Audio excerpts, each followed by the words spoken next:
What's up, everybody? Dave Johnstone here. What I want to do today is walk you through my process of how I use the Roland SPD-SX to run backing tracks in a live setting. So we're going to start with the initial phase of being sent a stereo MP3 by the artist, and we're going to go step by step through how we get that into a format that will work on the Roland, and then how to set the Roland properly to make it do what we want. Here we go. Alright, so what we're starting with here is a stereo MP3. Now the first step to getting this to work on the Roland is we need to separate the stereo file into two mono files. And so the way we're going to do that, this is also assuming that your stereo file is already panned out hard right and left with click and tracks, which this one is. Not sure which side is which, but we're about to find out. So what you can see here in the waveform, we've got a track on the left channel, we've got a click on the right channel. So we need to separate these. We're going to pan hard left. This is going to give us track only. We're going to share this by exporting to disk. We're going to title it, the song is called Better, and we're going to title it Track. Now, important right here that you have this set to wave and uncompressed 16-bit. So we're going to export this, we're sending it to the desktop, and there it goes, pretty quick. Got some other stuff going in the background here. And then we're going to do the same thing again, panning hard right. So now this is going to give us click only. Same process, export to disk. This time we're going to call it click. Okay, wave, all the same settings, export. Boom. So that's step one. Now we have these two things separated out, right? So let's just give a listen and make sure we got what we want. 1, 2, 1, 2, 3, 4. Okay, so that's click, that's all good. The track, we're going to have a couple seconds of silence to allow for that count off, and then we should hear a track kick in here if we did it right. There we go. There's our track. Now, the issue we have here is that although we have successfully created two mono files, they're still panned hard right and hard left. And what we want is two mono files that are right down the middle. So what we're going to do is we're going to go into iTunes, we're going to go to our settings, advanced, sorry, maybe it's not advanced, where are we here? Oh, import settings, it's under import settings, general. And we're going to, it's already set properly here, it's wave encoder, and then you got to go to custom. And under the custom settings, it has to be 44.1, it has to be 16-bit, and it has to be mono. That is a very specific file type. It's the only file type that the SPD-SX will recognize and work with. So we need to have our import settings set properly. Now, what we're going to do is we're going to take these two mono files that we just created. We're going to drag them over here into our library, and it's going to pop up here in our recently added. And now we're going to select both of those. We're going to go to File, and we're going to go to Convert. So we're going to create a wave version, even though it's already wave. We're going to create a wave version that is specific. There we go. That is specific to those import settings that we just made. So now these two up here at the top, now we have a mono file that is coming through both channels. So that's what we want right there. So now just to make it a little easier, I'm going to take these, drag them back onto the desktop, and now we are ready for some Roland action. So I've got my SPD-SX plugged into my laptop here. We're going to open the SPD-SX Wave Manager, select the storage of the SPD-SX, that's important, so that these files live on the Roland unit itself. Click OK. We're going to, this is going to pop up, SPD-SX Wave Manager. Find an empty kit. This is called New Kit. Now this part here is important. You get your click. You're going to drag that onto foot switch 1, and I'm going to explain why in a minute, but that's important.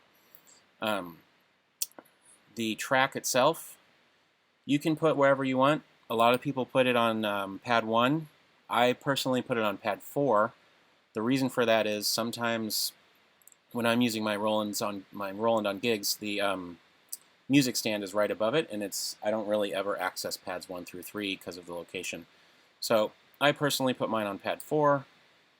We're going to do that right there, and it takes a minute to load that guy, and then you should see here, better track on pad 4, better click on the foot switch 1, and now we're going to title the kit.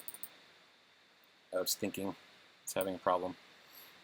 We're going to go in here and title the kit what we want to call it. There we go. Maybe? There we go. We're going to title it Better. And now we're going to exit out of this. Confirm quit. Yes. Okay. Now, our work on the laptop side of things is done. And we're going to move over to the Roland itself for the next phase here. Okay, now we are working at the Roland. And I'm going to try to do this in a way where you can see what's happening on the screen. So you can see here, we're still connected to the computer. So first step, we're going to unplug the USB cable so that the Roland is free to do its thing. Okay, new kit. Now you got to know where you put that kit that we made. And this was kit 44. So what we need to do is we need to link pad 4, which is the track, to foot switch 1, which is the click. So how are we going to do that? We are going to go into kit menu, hit kit, and then hit menu. So we're going to go down here to pad link. So you're scrolling here. Now you're going to use these buttons here. We want this to say pad 4, and then we want to go over here and we want this to say foot switch 1, because what we're doing by linking these like this is that you're telling it when you hit pad 4 you want to also activate foot switch 1 at the same time. So you're linking these together. You're linking the track and the click. So that's the first step of that. Now, a couple other things to be aware of. When we go into kit here, you're going to hit this and go to your output. This is super important because you're going to be sending one feed to the house, which is the tracks, and a separate feed to your in-ears or headphones, which is the track plus the click. So, output of pad 4 is master out. That's all good. That's what we want. We're going to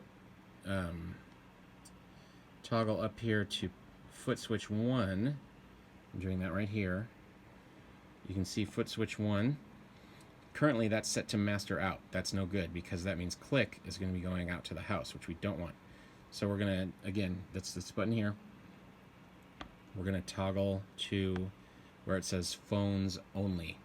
So now you've got track going to the house, and you've got track plus click going just to your headphones, to your ears. So now those are linked. And then a couple other things you want to be aware of. On pad here, you want to have this, when you're in mode, you want dynamics to be off. That's my personal preference. The reason for that is what dynamics on the Roland is, it means if you hit the pad more quietly, it's softer, and if you hit it harder, it's louder. The reason you don't want that for this is because when you're in sound check and you set the level of what that track is, you want it going out at a consistent line level. You don't want to accidentally hit the pad too quietly and then for the entire song your backing track is playing at too quiet of a volume. So turning your dynamics to off eliminates the potential of that problem happening. So that's basically all you need to know there. And yeah, we're good. So that is the whole deal.